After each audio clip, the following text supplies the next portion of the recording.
I'm trying to cut down on coffee a little bit. Okay. Just a How little much bit. coffee? Just a little bit. Yeah, What kind of coffee? what do you mean Dark what kind of roast coffee? or light roast? Oh no, the stronger the better for me. Yeah, I agree. Just make it so it's gonna punch me in the face and be like, yo, it's time to start doing things. And I'm like, sweet, I'll have a couple of them. Love it. So no cream and sugar? No, no, no, no. A little bit of milk, Yeah. a little Okay. bit of like whole milk, none of this like 50-50 or completely, stripped out of all the fat. No, no, just give me the normal milk, Yep. no oat milk and Yep. stuff like that either. Just milk from No, a that's cow, man. That'll do me. yeah. Or just give Yep. me black. It's fine. I'll just fucking drink it black.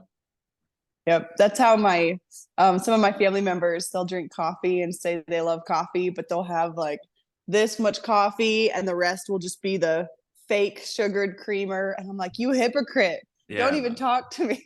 Yeah, man. You like milkshakes at that point. Yeah, exactly. Exactly. It's flavored milk.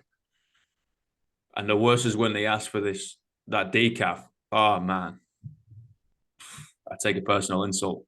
Decaf. Take the fun out of the party, why don't you? That's right. Yeah, yeah. We don't mess around with that, mate. But No, mate, fittest mom in America. that's right. Hopefully going for 3 years in a row, depending That on what happens at the games. that's kind of a badass title, mate. Isn't that a fun title? People I don't think really believe it when I tell them. They're like even today, someone was at my house, or I was at a friend's house, and it's like, yeah, your arms look big. And my friend was like, yeah, she's the fittest mom in America. And they're like, oh, okay, cool. And then they went on talking, and I'm like, they don't get it. You don't have to tell them. It's like the GOAT conversation, right? It's like, oh, you just had a really good season. You're the greatest of all time. I was like, dude, they were good for like 3 months. Right. If they are the greatest of all time, they need to be dominating for 5, 10 years, Yeah. even Again even and longer, again. again and again, mate. It's everybody just chucks around these statements. And I guess if you're not in the sport of CrossFit, sport of fitness, or just into the adult PE scene, you're just like, yeah, yeah, sure. You go on the elliptical, right? And you do like hot yoga. Right. You're like, yeah, sure. That's how we get like jacked. Yeah. Hot And yoga. then at that point I know better than to even explain anything because I'm like, I've already lost you. If I start talking CrossFit, I'll look even crazier to you. Yeah, man. Especially when you start throwing words around like jerk and snatch, and everyone's just like, the fuck are you on What? about? It's like, oh no, guys, no, no. It's like that's a different Yeah. scene. Yeah, it's barbells and sweat, and yeah, it's all sort of crazy stuff. But mate, Right. how does your kids feel? She honestly doesn't care. She could care less. Really? I think it's a cool title, but even at semifinals, I competed in California 2 weeks ago, which was the last qualifying process to make it Yeah. to the games. And even then, she didn't come with because it's kind of a work trip, I call it. So I need to focus and all that. I would FaceTime her and she'd be like, Mom, come on, come home tomorrow. I'm sick of you competing at CrossFit. Even though I'm with her 24/7, like she would way rather have me be present and hang out with her all day than me be the fittest mom in America. So it's funny how something so important and cool in my eyes, she could care less. Humbles us, right? Doesn't it? I'm like calling her, FaceTiming her, and I'm like, yeah, I'm in first place right now. And she's like, okay, that's cool. When are you coming home? I'm like, no, you don't understand. She's like, I don't care if you're in first or last. When are you coming home? Which it humbles me and it helps me keep everything in perspective. When I come home, I'm going to be loved regardless if Mm, I'm first or third or last place. mm. It's like the more people I speak to, it's like you have to have multiple hats. And once you take that hat Exactly. off, it's off. When you're not an Yeah. athlete, you're not an athlete. You're a mom. You're a Yeah. you're a wife. You're a whatever. You're a friend. You're a customer. It's just with multiple hats, always juggling. And then when you're an athlete, it's game time. Yeah. And that's what I wonder. All these teenagers stop competing in CrossFit. Do they only have one hat? Like, what are these other hats they're putting on that help balance them? How, like, Yeah. Haley Adams pulled out in Mal. I feel like maybe having a kid has helped me not put too much weight in CrossFit and just keep everything in perspective, maybe. Mm. It definitely. calms the obsessive mindset. I think we Right. need multiple things, and you can be obsessed with them all, but you can't have 100% of your time in more than one thing for obvious reasons, right? And it forces you to, oh, okay, I've got to take the foot off the gas now because I'm needed elsewhere, or this project needs me, or this person needs me. And yeah, I think it's beneficial in the long run, especially for our own mental sanity. At the end of the Yeah. day, like, we can get so caught up in the weeds. Yeah. Even, I mean, anyone, you just put too much pressure in your job. Same thing. Oh, Like, 100%. yeah. Dude, I found it like my missus has gone home to Canada for 2.5 weeks, right? Wow. And I'm just working. I'm working or working out, and then we'll have a FaceTime and whatnot. Oh, what you been doing? I was like, what do you Right. mean what I've been doing? You know what I've been doing? Oh, who did you go Nothing. see? I was like, no, I've been working. Like, why? It's fucking 3 a.m. It's 7 p.m. And I was like, oh yeah, like, I don't know, like, I kind of just fall back into that routine. And I think it's really important to have those folk around you that, yeah, kick you out the door and be like, yo, you got to go to work. But also, Right. like, you need to put that laptop away. You need to put the dumbbell down. You can't be doing this all the time. Like, that balance, man, that balance is important. And it's a fucking lesson that I'm trying to learn every single day. Yeah. And I love, it sounds like you do with your wife, I'm assuming, but having people trusted around you that can kind of call you out or put you in check, like, hey, you're spending too much of that time there. And instead of Yeah. getting offended, you could be like, I see you, I hear you. Yeah. Okay, I need to change that. You've got to. I think you got Mm-hmm. to, and you've got to listen to it. Yeah, Yeah. your circle can be small, and I think it should be small. You can't listen to everybody's opinion, right? We'll kind of be Mm-mm. blinded by so much like talk around, but you need to listen to someone and be like, you know what, I'm going to take that in the chin. Okay, cool. Yeah. Like, I'm not this all-seeing being that has everything figured out. It's like, jeez, like, I make more mistakes than fucking successes, So you need to take Right. that. You need to take that to heart and be like, all right, sounds like I'm gonna put the pen away now. I'm gonna do some other things, and inevitably it fills your cup up. But we're Yeah. so obsessed with a certain level of things. That's what I found with the fitness folk anyway, with crazy individuals, man. Aren't they? We That actually, after dinner, after semifinals, we had dinner with some of the athletes. And that's what my husband brought up because it was me and Emily Rolfe, who's another athlete. He's like, you almost have to be a little mental or a little crazy or a little oh yeah, addicted to fitness to work out as much as you guys do. 100%. It's an addiction. It's an Yeah, obsession. It's it it's is. this itch that you just can't scratch. But like, the pursuit of trying to run through a brick wall and scratch this itch is all we need, and it's Right.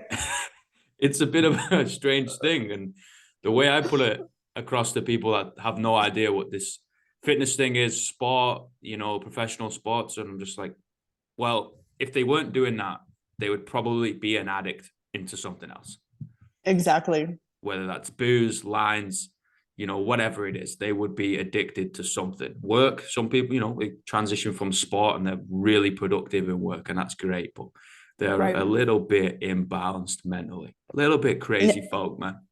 A little bit of crazy. Do you work out at a CrossFit box?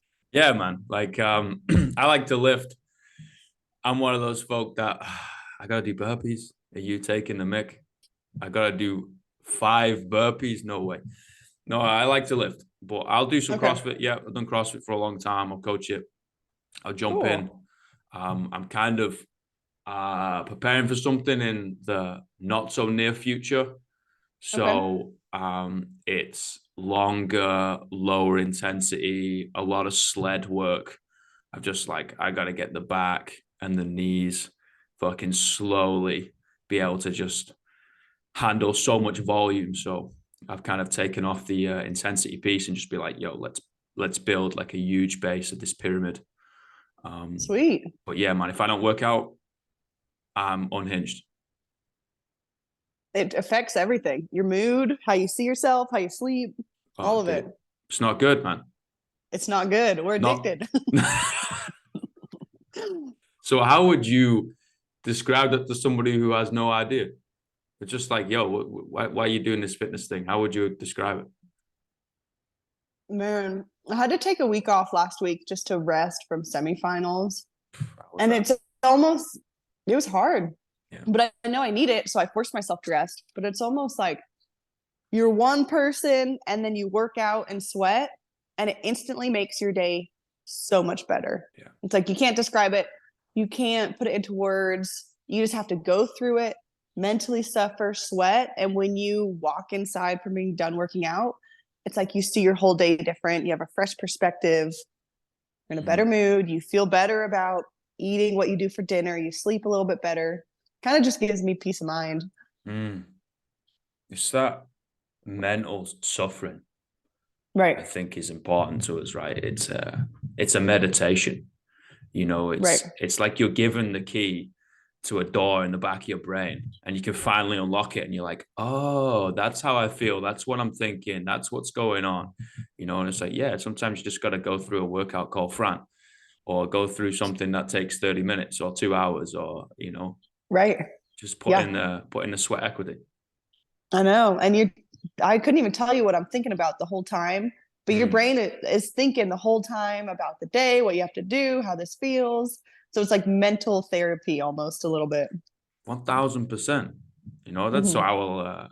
that's how I'll express it to somebody who's coming in, never done CrossFit before, come on in, right? And I'm like, listen, everybody you see in here, whether they got shirts on or off, they're throwing things around, they look super physically fit, or they've never seen a gym before in their life. 99% of them will do this for a mental benefit. Exactly. It's just most of those 99% won't tell you. They'll be like, oh, I want a pull up or I want a push up. And then it's the law of 5 whys, right? You ask somebody why 5 times, you usually get to the real answer. You're like, why do you want that? Why do you want that? Usually a confidence, usually a whatever, something upstairs, you know, and Mm-hmm. it's that door unlocked, and it's so addictive personally. But man, like seeing that in somebody else's eyes, you know, seeing a chick walk in the gym, hunched over, looking down like I don't really want to be here. And then after 2 weeks, 2 months, chest is up, chin is up, saying hello to everybody, smile on the face, dude coming in, being able to talk to people rather than having some social anxiety, whatever it is, right? That's poetry in motion. That is absolutely stunning. And that's why we do what we do. Right. You're a coach, so you see that quite a bit. Yeah, man. Yeah, That's how I that's pay my powerful. bills. You Love know, it. tell people to slam their faces into the floor and get up, clap above their head, and be like, congratulations, that's one. Give Do me it again. 29 more, you know? Yeah, exactly. Yeah, it's a real special job, man. I feel a really good privilege and an honor to do it, man. That is special. Big question. Why do you do what you do? Why do I do CrossFit or compete at the games, That's a quote great unquote? question. Let's go compete first, and then Okay. let's strip it down to the CrossFit. Okay. They probably go hand in hand. I know I just asked the question. Sorry. Competing, when I first got into CrossFit, I found it just because I wanted something to do outside of high school. Don't want to get fat going into college. Over here, they have in America something called the freshman 15. It's Yeah. like as soon as you're a freshman in college, you just gain all this weight because you're used to sports and movement. And now you're going to college and you have nothing. So I wanted to find something where I show up, they tell me what to do, I do the workout, I go home. Like you don't need much thought. So I found CrossFit in right out of high school, going into college, instantly fell in love with it. And I'd always been competitive, so I tried to make it to the games.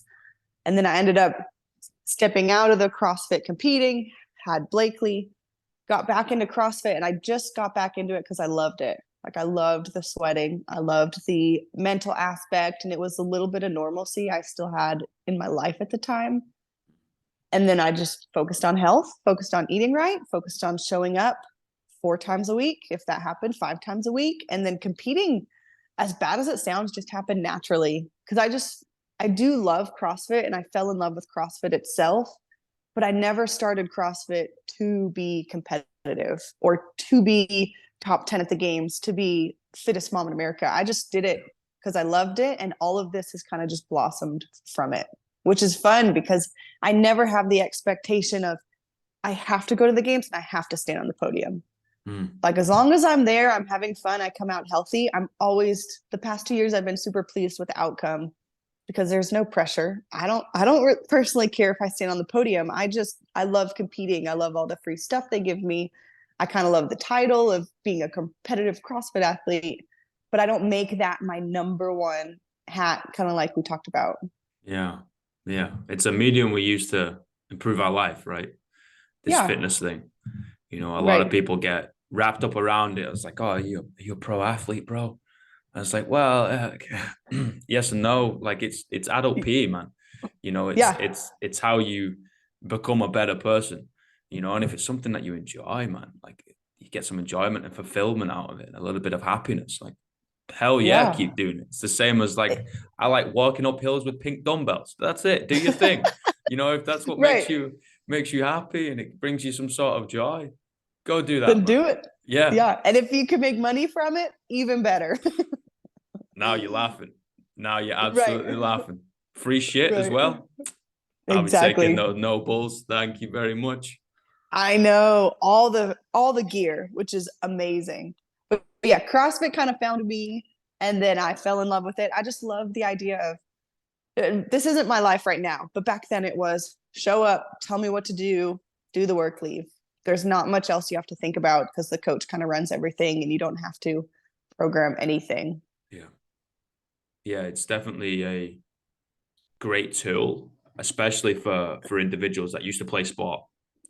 You know, Right. like they go through a bit of an identity crisis, right? And they're just like, well, I'm not a football player anymore. I'm not a lacrosse player anymore. Like, what am I? Like, it's like, well, you're a person, right? For one, right? Yeah. Yeah. Congratulations. You've probably been given a name. So let's start off with that. Right. And then it Right. gives you this kind of momentum again, you know, and by movement, and movement usually does cause that momentum. It just gets them in and yeah, okay, check the box. Yeah, mint. Yeah, try and get a handstand. A handstand. The fuck are you talking about? It's like, yeah, okay, we'll do that. It's Yep. these little Right. challenges, these little nuggets. And then yeah, people get a little addicted and they find themselves again. You know, usually they kind Yeah. of recreate themselves by just moving around. Moving around, you have to be a little bit competitive to like it, to want to beat your time, beat the person next to you. Mm. But then you get those athletes that come in. I call them athletes, whether they like it or not. You're a friggin' athlete. You walk through the shutter door that, like, Right. you know, don't like the time. They just want to move around. And then I find, like, if you actually watch it, they get competitive with themselves. You know, they Mm-hmm. might not be a competitive person externally, but internally, like, oh, like this workout took me 20 minutes last time. Let's see if I can get it in like 1959. You know, Right. and they get competitive with themselves. So again, it's a little like trail to Hansel and Gretel's house is like, yeah, let's focus on this effort now. And the next thing, you know, bingo, like what you thought you wanted when you walked through the gym of maybe an aesthetic or goal or a movement or a weight on a bar or whatever it is. Now you're pretty much there already. You've not focused on it and you're like, oh, Mm-mm. and where else can I go? What else can I do? Right. Yeah. So, You get to see the flower blossom. They come mm, in and then you get to see it all happen. And then you know it probably before they know it half the time. That would be a fun thing to see. 100%. Yeah. You know, most of the time, you know, coaching, if you've done it a while, and especially if you know your people, you know, if you don't know who they are, like you kind of shooting in the dark. But if you know your people, you can usually tell what they're saying to themselves in their head. So you can really Oh play yeah. playing a bit of mind games with them. You can just say, stop thinking about this word and start thinking about that. And they just turn and look at you and was like, how the fuck did you know that? Like, well, I'm in your head for one. Yeah. You know, I'm And I magic. know you. And I Yeah. know you. Yeah, yeah. We've known each other for 5 years, dude. Like, come on. You know, it's Yeah. been a while now. Yeah, and you can start facilitating growth. You know, I don't see us as leaders in a way. It's more of a facilitator. You know, you do the Mm-hmm. work. You know, you would have learned a lot through competing and working out because you did the work, not the coach. The coach was there, like guiding. Yeah, okay, that is the type of leadership, but you got in and did the work, and that's the most important thing. You know, just Yeah. checking in and checking out. Like I have a gym membership. It's like, well done, bro. Like, you're just burning cash every week. Like, what are you doing about it? You've got to actually show up and put the work in. Exactly. And the biggest thing too, you kind of touched on it, is this past year I focused on finding the mental voice inside that makes you want to push better. So instead of, okay, this workout took 20 minutes, let's go 1959. If you can find that inner voice and unlock it, you're going to listen to yourself every time. But if a coach is screaming at you, you could say in your head, like, get away from me, you're annoying me. But if the person inside of you is cheering you on and like pushing you to get better, like, that's a win right there. This past season, I've been trying to unlock that voice and listen to it more. But I'll always listen to my voice before I listen to someone else screaming at me from the side. It's the athlete maturity, man. Mm-hmm. Leave me But it's alone. just I know like, what I'm doing. yeah, but it's just like uh, coaching or life coaches. If you can help someone discover it for themselves, they'll always listen. If you tell them what to do, like that, they won't ever listen. Yeah. Teach a man a fish, right? Yeah, exactly. Teach, Asking don't tell. questions.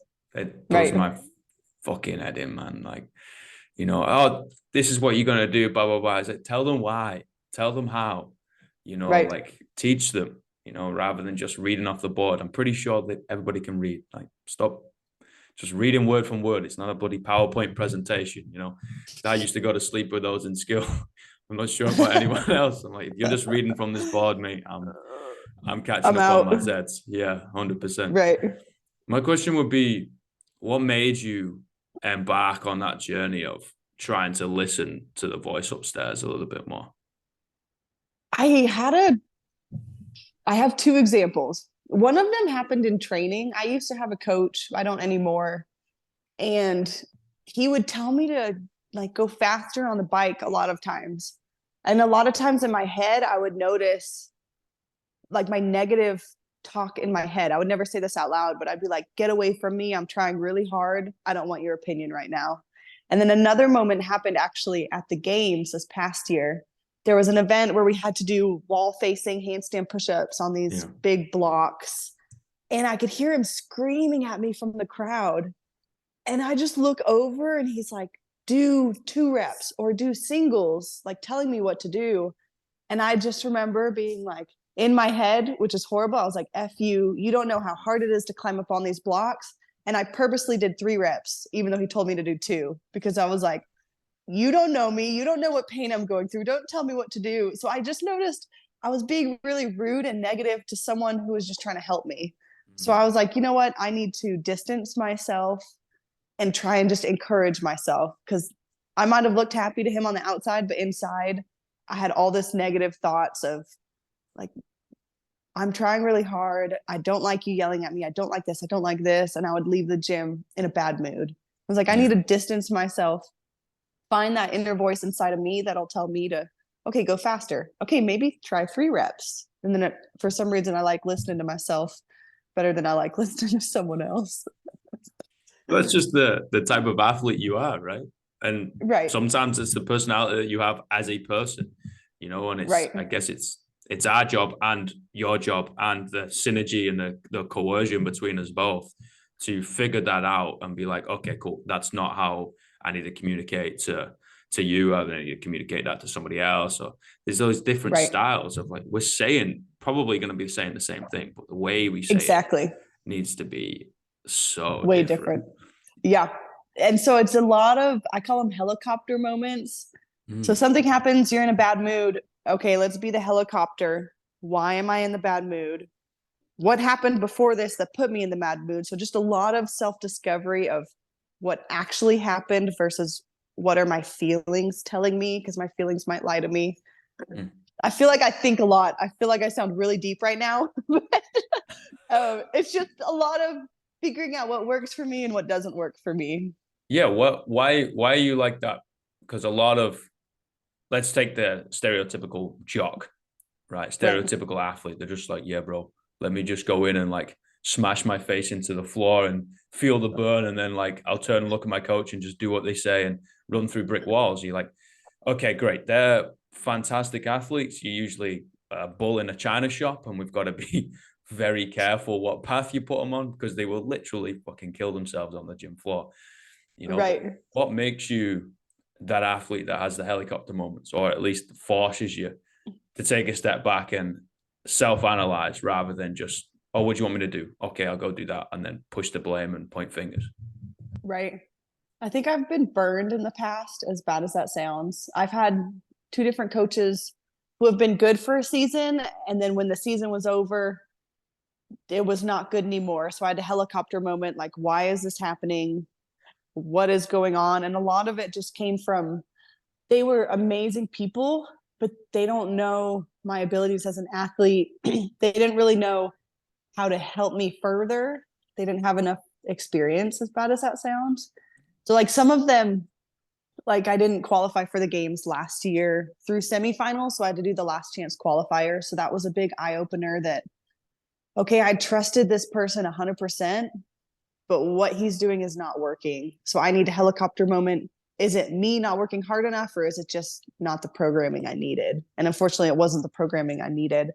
Just a lot of, if I want to keep competing at this level, I'm okay to go in the gym and work hard, but I want to make sure what I'm working hard at is beneficial and not just, okay, today we're doing 200 chest to bar pull-ups. And it's like, okay, that's a lot. No wonder my shoulder hurts and I have a shoulder injury now. Like, we need to be smart. So a lot of it I've had to like look at what they're doing and self-assess. Like, I don't need to be doing more than 100 chest to bars a week. There's no need. You won't see that in competition. Just trying to be smart, because I'll always do the stuff you say to do. And then if I get injured, I'll look back and say, well, no wonder I got hurt. I shouldn't be doing X amount of reps.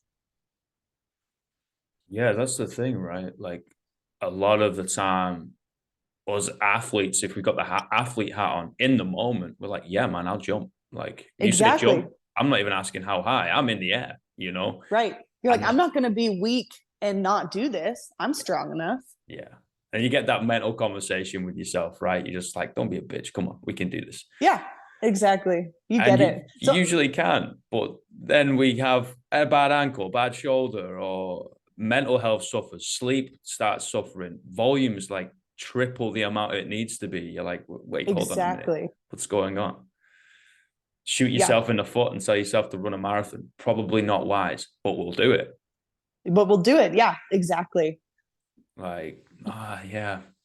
It's Yeah. so So it's true, man. interesting, isn't it? And so it takes wisdom to coach that athlete. And so I've Yeah. actually I have a strength coach who tells me all the strength stuff to do. And he's the first person I 100% trust what he sends me.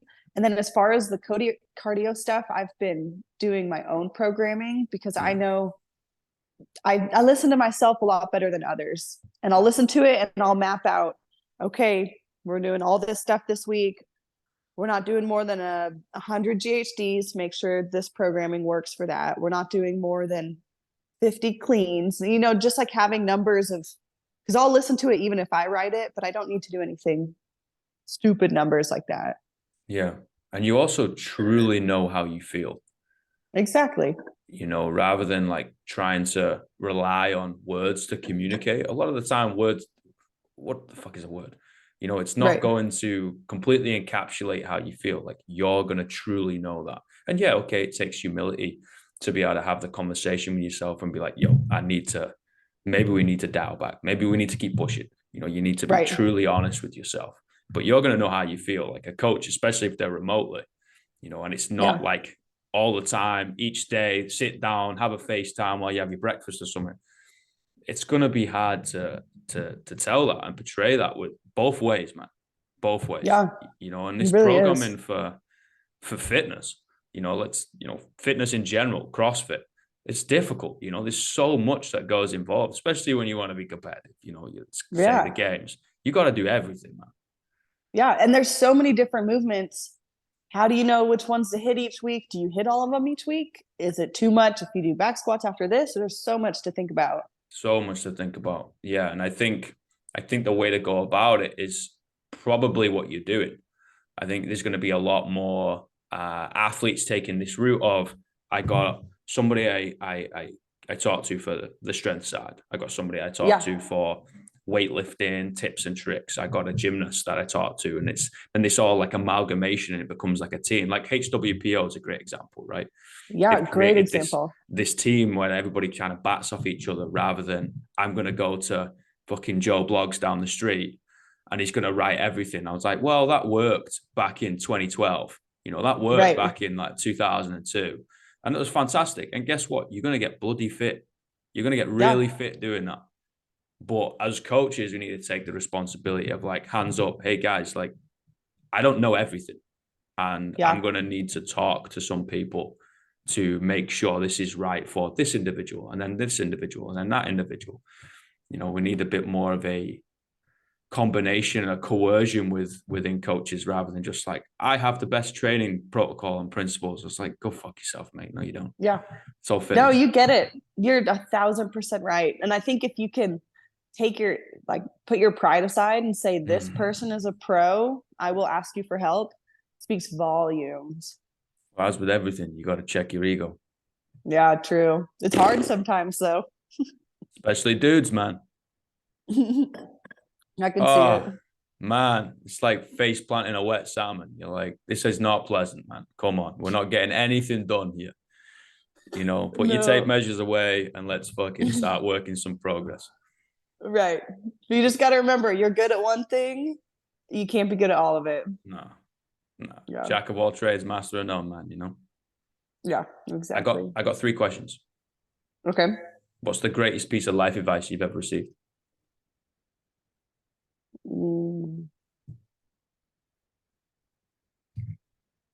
I guess it depends on the season. It depends on the season. Right now, in this season, I have a good friend who's my age. She has kids. She has a beautiful home. And she told me something that I thought was so wise. She said, go. So I'm a stay-at-home mom and a CrossFit athlete. So I'm in the house more than I'm outside of the house. And her advice was to keep your house as close to 0 as possible. So what she meant by that was, a 10 would be like the most messy house. There's food on the floor. There's toys everywhere. Like, you just walk into your home and instantly you're stressed because there's just chaos everywhere. And I could relate to that, because I could have the best training session, but if I come in here and the house is a mess, instantly, like, my heart rate just gets a little high. And I'm like, oh my gosh, I have so much crap to do. So she said each day she tries to keep her home as close to 0 as possible. That 0 is spotless, like mopped, counters wiped down, everything looks good. So she's like, that means after lunch, I'll do the dishes, put them away, so I don't have a sink full of dishes. After dinner, I do the dishes, put them away.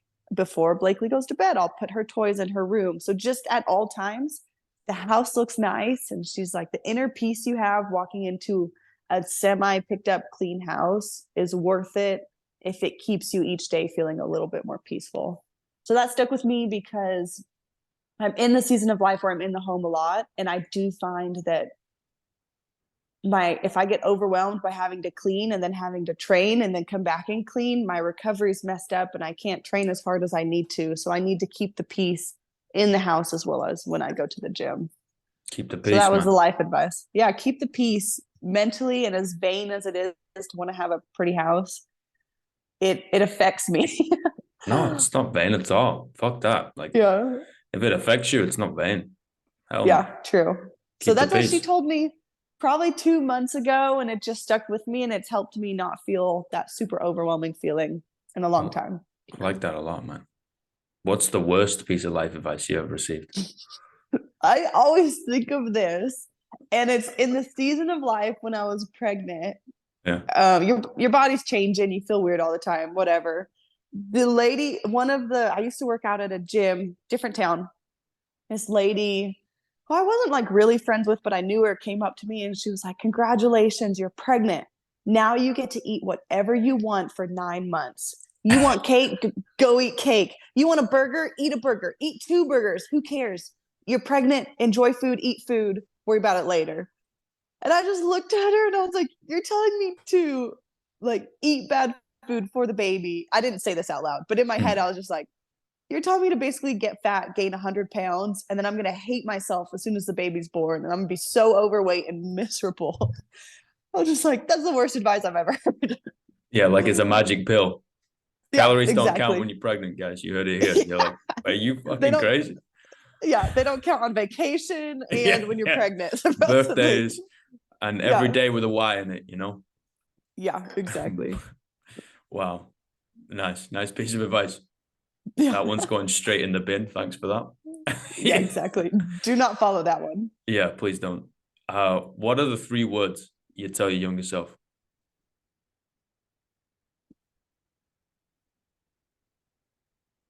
It's hard to pick just 3 words. Part of me would say get over it. Oosh. That's As good. bad as that sounds, I I feel like in high school I was so wrapped up in high school, but nothing was that important. And then in college, I was so wrapped up in like my job, making money, but none of that was important. Mm. Like get over the boyfriend you wanted in high school who didn't like you back, or get over crying about not being invited to prom by this person, because it's like literally it's not that important, but in the moment I just spent so much of my peace and my happiness wasted on people who I don't even talk to now and haven't talked to in 8 years. Get over it. That's real good.